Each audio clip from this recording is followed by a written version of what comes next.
Hello everyone, and the lithium batteries that we use in our production sound bags, on our carts, they're absolutely amazing. They're incredibly lightweight and they pack a lot of power for that size and weight. But those lithium ions inside of those batteries work through chemistry. And you might remember from your high school chem class that all good chemistry is dependent and highly affected by environment. So today, I'm going to explore the arch nemesis of lithium ion batteries, and that is temperature. So let's go ahead and get right to it. Capturing clean, quality dialogue in vehicles on a film set is one of the most challenging and rewarding processes, and productions continue to push the boundaries of what's possible. This is why I created Recording Dialogue in Cars, a one-stop masterclass for every member of the production sound team. In this course, I'll break down all of today's terminology. We'll cover microphones and rigging, discuss how to navigate complex camera setups, and how to achieve reliable RF performance in the most challenging environments. Come enroll into Recording Dialogue in Cars today at mwsound.net, and I'll see you soon. Hey everyone, so we're talking about lithium ion batteries that we commonly use in our production sound kits. And here today, I've kind of got like a group and collection of the different type of batteries that I commonly use. First and foremost here, the 98 watt hour, 6.8 amp hour, 14.4 volt lithium ion battery. And this particular battery here is very commonly used not only in sound bags, but also on my sound cart. Depending upon the type of equipment you use, this is a very popular battery. And something that's interesting about this battery, and we talk about the chemistry, is inside of here is these little lithium 18650 3.7 volt batteries. And how it's configured is that these batteries right here, there's 8 in total here in the battery, and then 4 of them are run in series times 2. So it's 4S 2P to give you the 14.7 volts and also the 6.8 amp hours, because each one of these is 3,300 milliamps times 8 gives you the amp hours.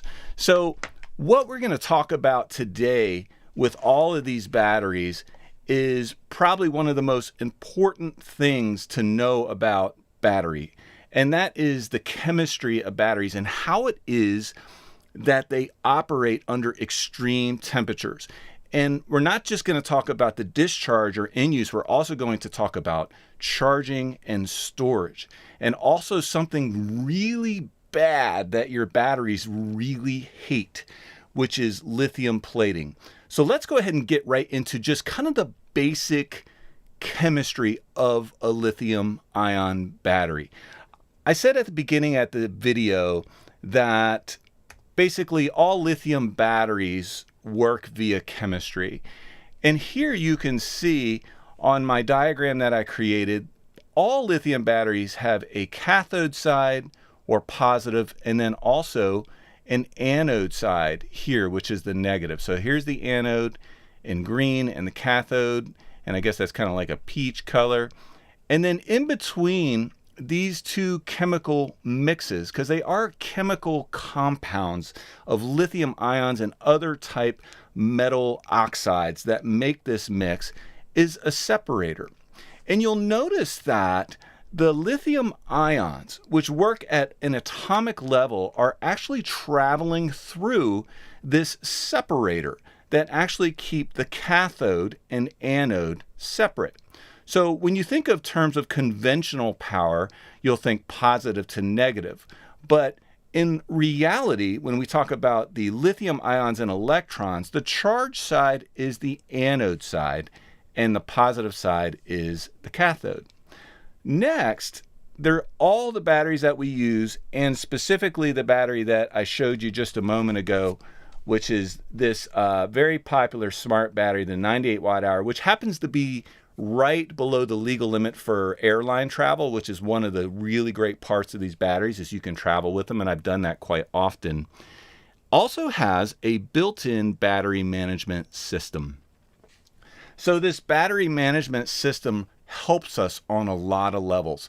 What it does is it helps us regulate things like temperature, shutting down the battery for charging or overcharging when certain temperatures are reached, and also gives us the clock and data, bus data, that tells us the charge status, how many times the battery has been cycled, and time remaining that we can often see on our production sound bags and devices. And then, of course, you also have the anode and the cathode side. So we'll bring that in here so you can kind of see the whole thing together. So here is, and I'll just give you the full diagram so you can see, and you'll notice here what's important to know, and that's important to understand about this chemistry, is the chemistry is happening through the anode and cathode side. So when you are charging your battery, the lithium ions are moving over to the anode side. And when you're discharging or using your battery, the lithium ions are then moving over to the cathode side. But that's the chemical side that we're talking about that's highly affected by temperature, which we're going to get into here shortly. But the power side of that is the electrons that basically, when the anode loses an electron, it travels through the circuit path. So here's my little resistor here, which could be your sound bag or sound cart. So as the lithium ions are moving from the anode to cathode, when you are discharging or using it, the electrons are also traveling through the circuit path back to the cathode side. So this is a very, very basic and fundamental breakdown of what you could have a whole YouTube channel about when it comes to batteries and how lithium batteries work. But for our understanding, if we can just understand two things. Number one, that there is a chemical reaction happening between the anode and cathode of the lithium ions, whether we're charging or discharging, and then the electrons are traveling from the anode to the cathode when we're discharging here through our connectors. And I'll put it up on this here so we can see, and if I can get this to focus, I won't take too long with it. There we go. Come on, be good and focus. Okay, it doesn't want to behave. That's okay. Oh, there we go. So we have the negative, this is the cathode. Then we have this little divot here. It's probably hard to see with the camera, is the clock. You also have the data terminal, T for temperature sensor, and also the anode side, okay, which is the negative. So that's basically, and what's beautiful about these batteries is how these are protected. So basically, if you store this battery without the cap, I usually like to use the caps for dust and stuff like that. You don't have to worry about a short circuit necessarily and something accidentally touching, putting a pathway between the anode and cathode without a resistance. So what do our batteries hate? Okay, so now that we've talked a little bit about the basic chemistry of lithium-ion battery, how the electrons travel, and how it uses at a very, very fundamental level, let's get into kind of the workflow of these production sound batteries. Because what's interesting is when we're on set, it's very different than if you have a lithium battery just at your home and you charge it, you use it, you discharge it. We have lithium batteries obviously everywhere besides our production sound bags. Usually they stay at a controlled temperature, let's say a room temperature. So we're not exposing it and charging or discharging in these extreme temperatures that we experience on a film set, whether you're outside working in sub-freezing temperatures or it's a really, really hot day. These are all really important considerations. So let's get here to our next topic, which is we're going to go over storage, and we're also going to go over discharge and all the different elements. But we'll start here with storage. So with lithium battery storage, what you need to remember is that when you store a battery, and we'll talk about state of charge and so forth as we move forward, but let's just start with basic storage. The discharge rate is 5% day one. Okay, so let's say your battery's at 75%, it's going to be 5% of that. So if we want to get fancy here, we can certainly do the math and say, okay, so if we have a 75% battery here, let's clear all this, and we can go 75, and then we can go times 0.05. We're going to see a decrease and 3.75, and then we can subtract 75, and then we're going to get a battery capacity of 71.25%. So depending upon the percentage of the battery is going to tell us how much reduction. So 5% right off the top of the first day. Next, we'll move into the next component, which is going to be, you're going to be looking at about 3% per month. And what that means is that the 3% per month, if it doesn't have a BMS. So a battery like the one I showed you here actually has a built-in BMS, whereas just a cell, which there's 8 of these in the 18650 of these cells that are inside of that battery do not have a BMS. Okay, not that I'm aware of anyway. So that being said, our batteries that have a BMS, which are this one here, will have an additional 3% per month. So you're looking at 5% day one, and then an additional 6%. So these batteries will continue to discharge in storage. So that brings me to the next important part, which is going to be the state of charge. So where do we need to keep our batteries? So you're not working, let's say, or you're working and you take a month off, or whatever the case is. Where do we keep our state of charge? Well, it's recommended with lithium batteries that we keep a state of charge of about 40 to 60%. And you should never, and here's the important part, never, ever, ever store your batteries at 100% charge, because a few bad things happen when you do that. Because I had to do some research and say, well, why could I not just charge the battery 100% and store it? And the reason is it creates chemical stress, physical strain, and heat. Because basically, when all of the lithium ions are on the anode side, fully charged, it creates internal stress on the battery, which will then start to break down the internal components about 20% per year.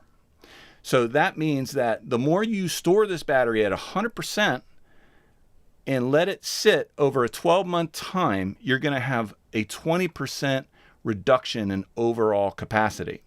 So it's really important that we keep this 40 to 60% state of charge on the battery. And these batteries here are a little bit, I have a multimeter here which I can actually measure the voltage of these batteries, but this one is a little tricky because these prongs won't fit in the positive and negative side because the terminals are blocked from basically, which is not a bad thing because it's protecting the battery from a short. You wouldn't have a short like this. So I can't determine the state of charge from this battery using a multimeter, but most of these, like this is an Inspired Energy brand, give you, this one has, well, 5 squares as a meter. So I know a 40 to 60% is going to be anywhere from 3 to 4 here for storage.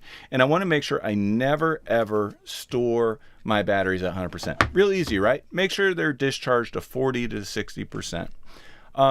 And we're going to get a little bit into nickel metal hydride batteries at the end of this because they have totally different rules. So stay with me on this. And okay, so let's go to the next one here. And let's see here. Charging. So we talked about storage, the loss in storage. We talked about the state of charge being 40 to 60% is where we should store it. Okay, this is pretty easy so far, right? Yeah, no problems. Let's talk about charging for a second. And this is where we get into what your batteries hate, okay? What your lithium ion sound batteries hate. If you charge your batteries below 32 degrees Fahrenheit or 0 degrees Celsius, it causes the chemical reactions in the battery. Remember when I showed you the diagram going from the electrons, from the anode to the cathode? Well, this time you're going to go to the cathode to the anode, and then the lithium ions are going to be also trying to move from the cathode to the anode side at a slower rate.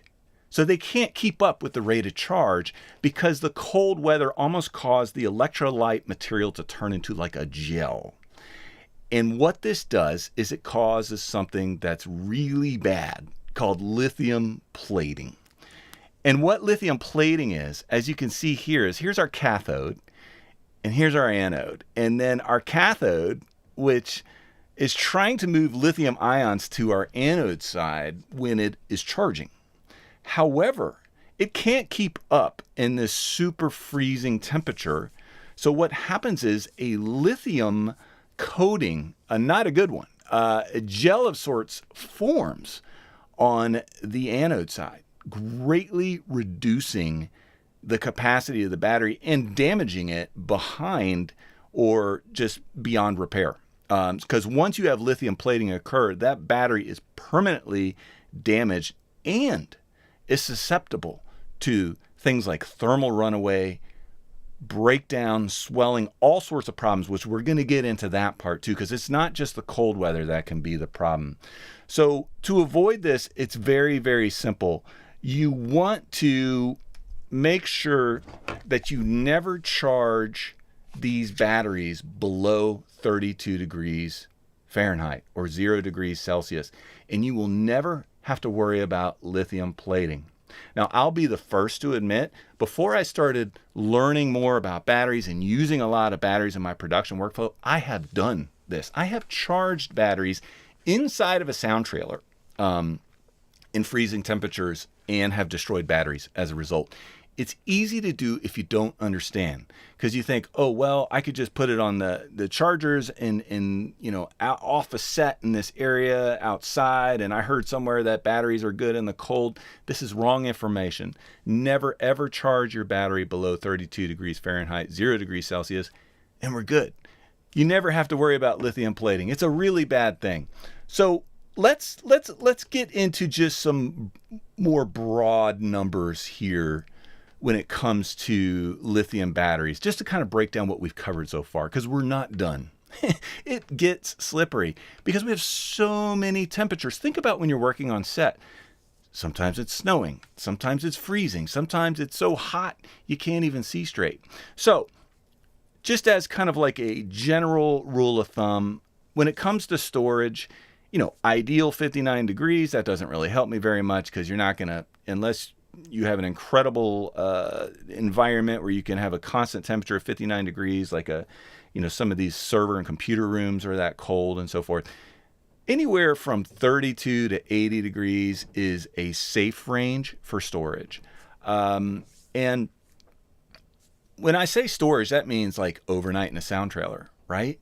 Or it could be inside your house. You might have an external storage unit for your equipment. There's many different types of variables, but a safe range is generally 32 to 80. Charging, okay, has a narrower window, 50 degrees to 86 Fahrenheit. So we're really wanting to charge ideally in a roomish temperature environment, okay? And the safe range is going to be 32 all the way up to 113 degrees Fahrenheit. That may seem excessive, but as we know, as batteries charge, they heat up, okay? So it's not unusual to have a battery get warm or at those higher temperatures, especially if you're charging in like 80 degrees. So discharging, ideal.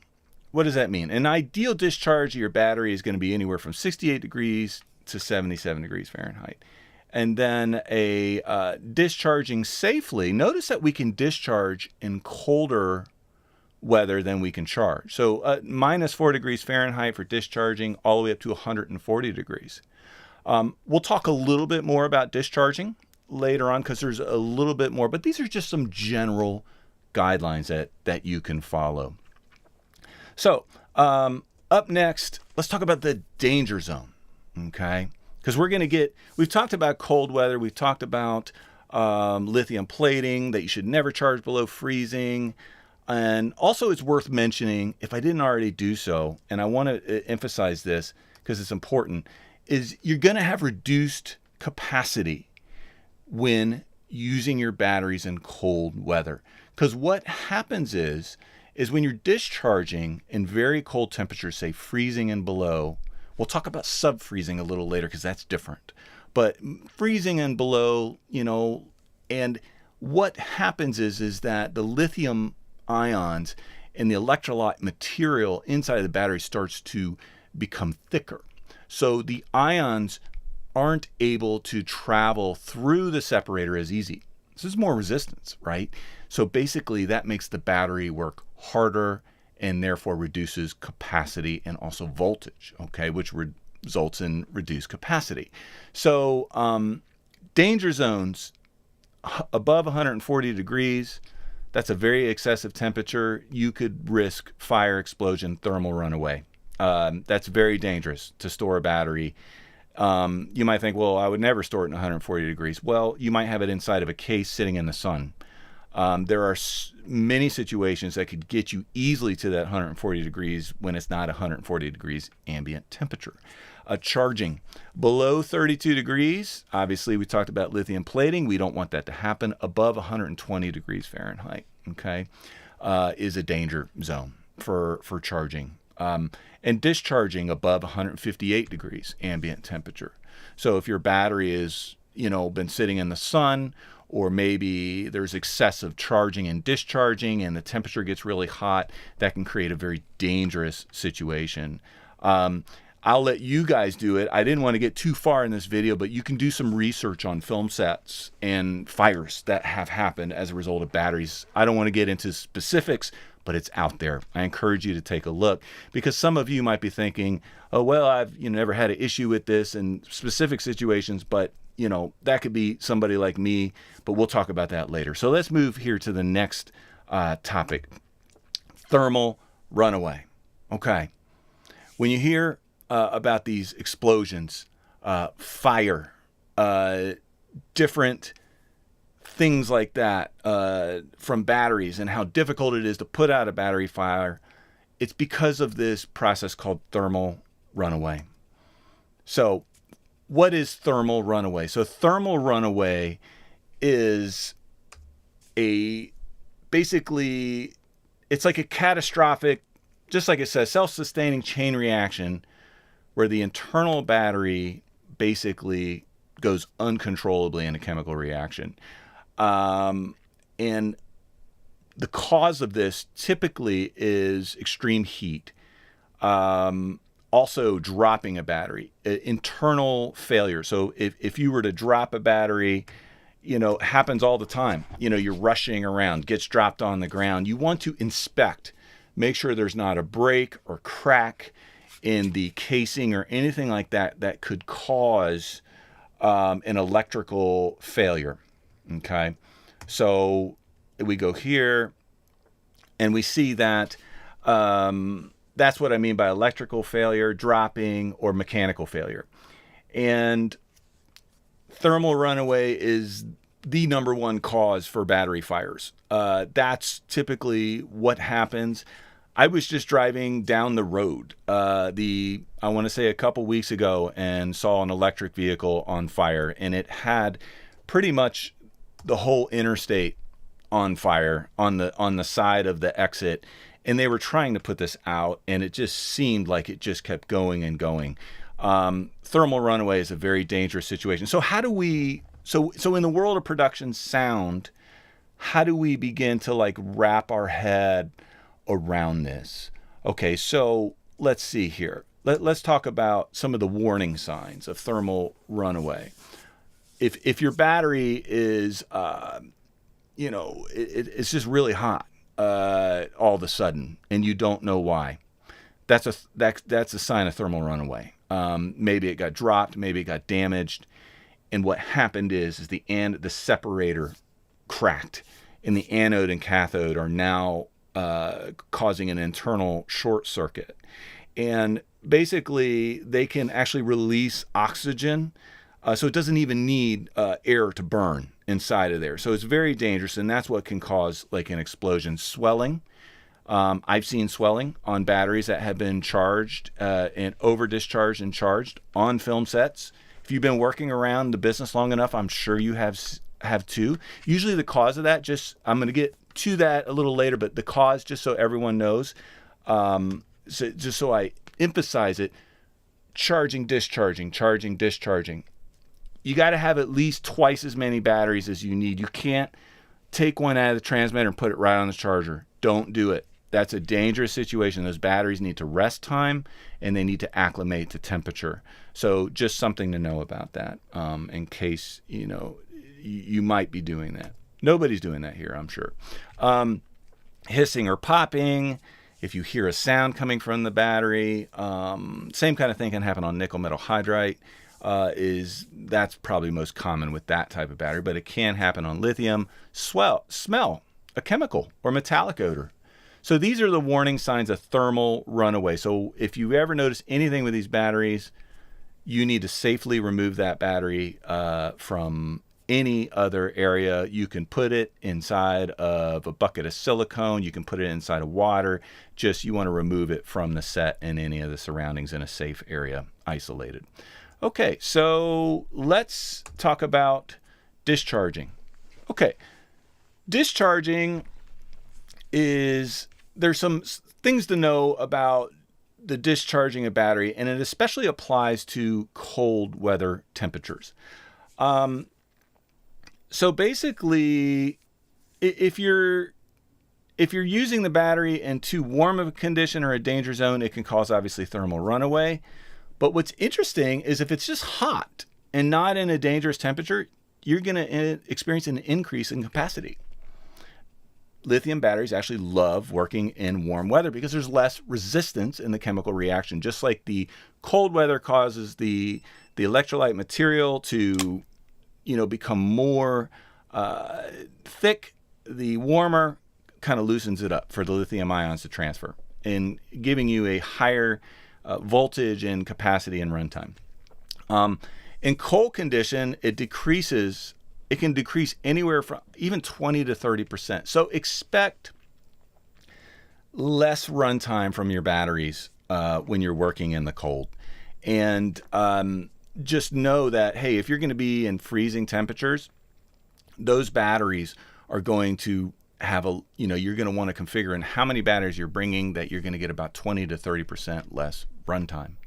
If that battery, here's what's crazy. If this battery, like for instance, if this particular lithium ion battery, and I've also got these the LB50s, which are great, which I use in my my little electro transmitters, the SSMs, and then obviously we have our Energizer one-time use batteries, and I have some nickel metal hydrides here too.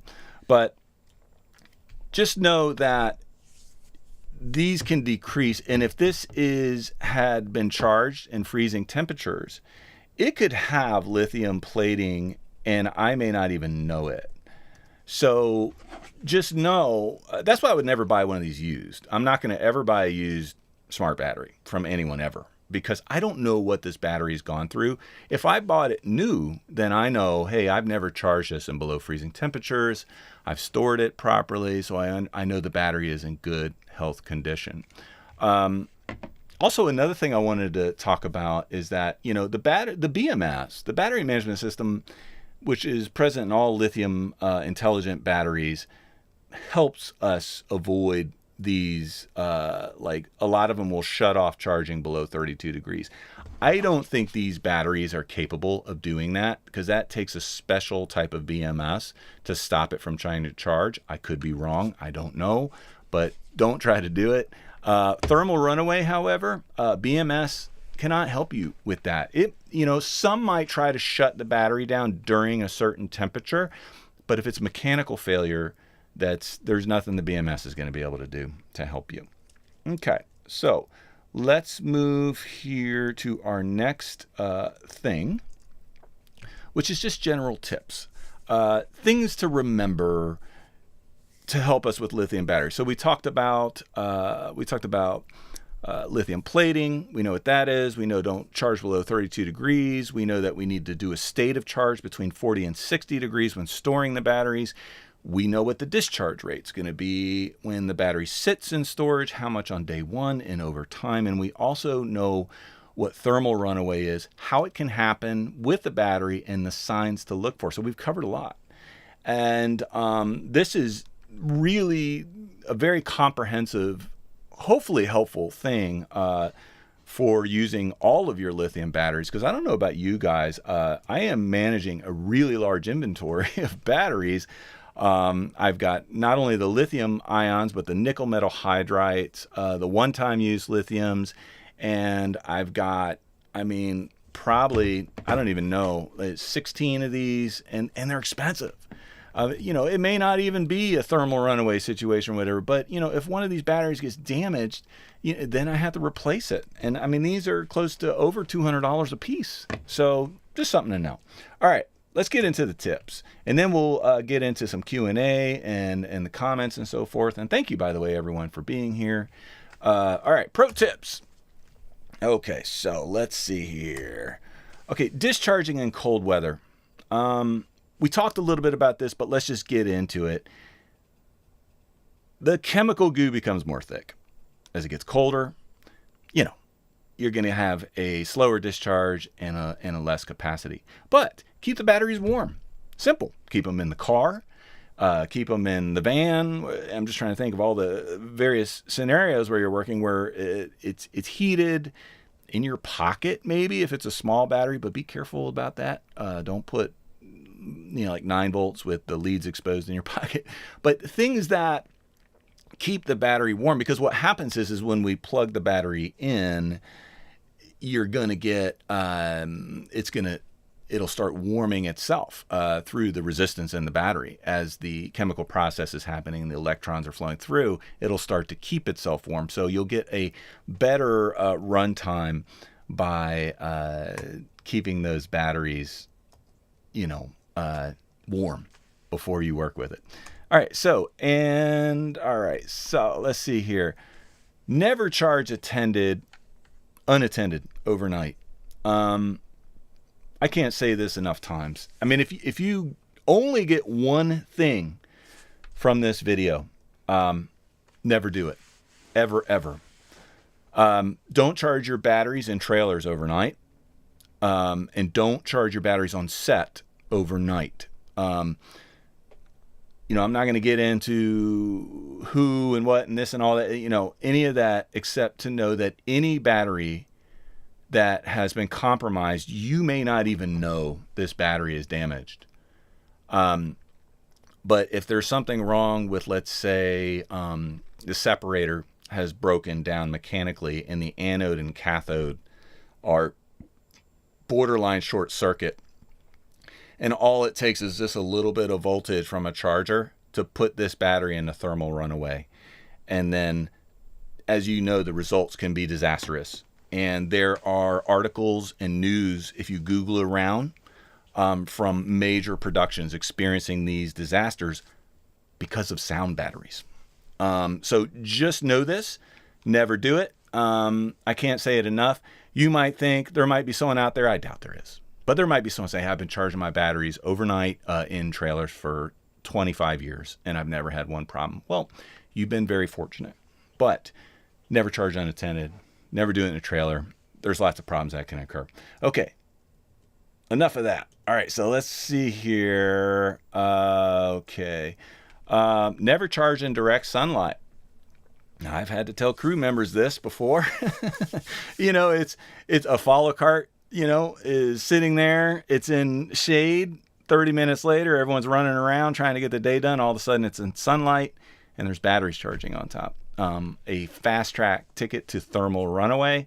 I've actually seen not lithium happen, but nickel metal hydrides being charged on my sound card. Actually, gas come out of them, and the charger and the battery have to be discharged and separated because of thermal runaway.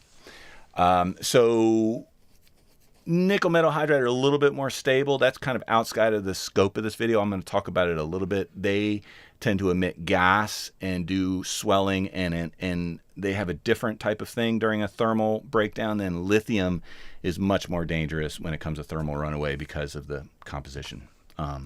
Just as a note, never charge in direct sunlight. That's all you got to know, and you're good here. Even if it's a cool day, right? Oh, well, it's 50 degrees outside. It should be fine. No, the sun is a very warming thing, even in cold weather. Okay. I said I would talk a little bit about nickel metal hydride. And the thing about, there might be a situation where you actually are going to be working in a sub-freezing temperature. I don't know if any of you guys have noticed, maybe you're on set and you try to use an iPad or a laptop and it's really freezing and really cold. And maybe that laptop or iPad has been sitting in the cold. And then you'll notice that it doesn't want to power up. It's very sluggish. That's because the voltage it's the lithium composition has turned into this syrupy state, so the voltage isn't able to pass. So nickel metal hydride is more immune to this, which is why we see these inland marine batteries, which is why we still see them as 12-volt systems in vehicles. They have a lot of strengths. And in fact, they thrive in this cold weather because nickel metal hydride batteries have a different requirement for state of charge than lithium batteries. Basically, the nickel metal hydride batteries, which I use for like my comms and slate batteries and also for time code boxes, they like to be charged in a state of charge of 100%. Because they don't experience the same sort of issue that lithium does with 100% state of charge. And if you've ever heard someone say, hey, you should store your batteries in the refrigerator, they're talking about nickel metal hydride. They thrive. They're more likely to hold on to more of their charge in cold conditions. And because their discharge rate is actually more per day and per month than lithium. So, and as far as like the tech specs for that and all that, you could look all that up. That's kind of beyond the scope of this. But nickel metal hydride is still a very powerful battery, and I still use them, and they're great for that. So let's go back here and see what we got left, and then we can get into some comments and wrap things up here. Okay, let's see here. Oh, no, we are. That's it. Okay, good. So let's come here.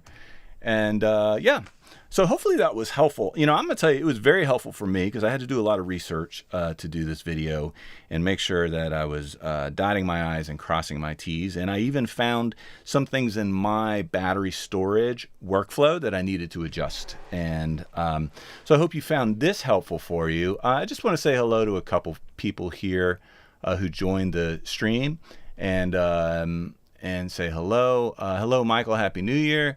Alondru, thanks so much for being here. I appreciate the comment.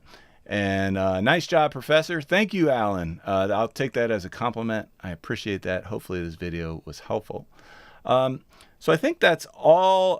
I think that's enough out of me for right now, everyone.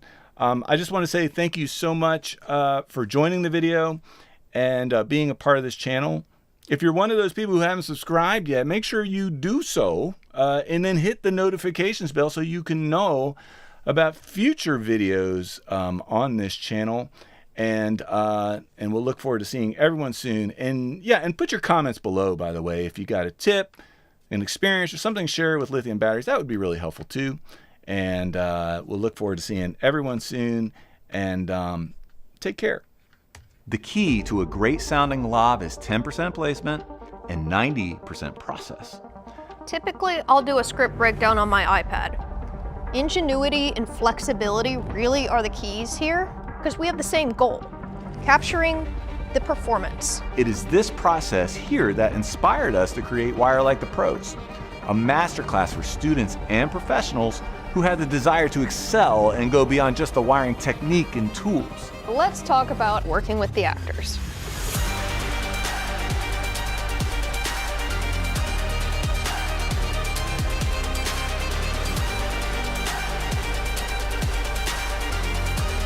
So I invite you to come over now and enroll into Wire Like the Pros at mwsound.net.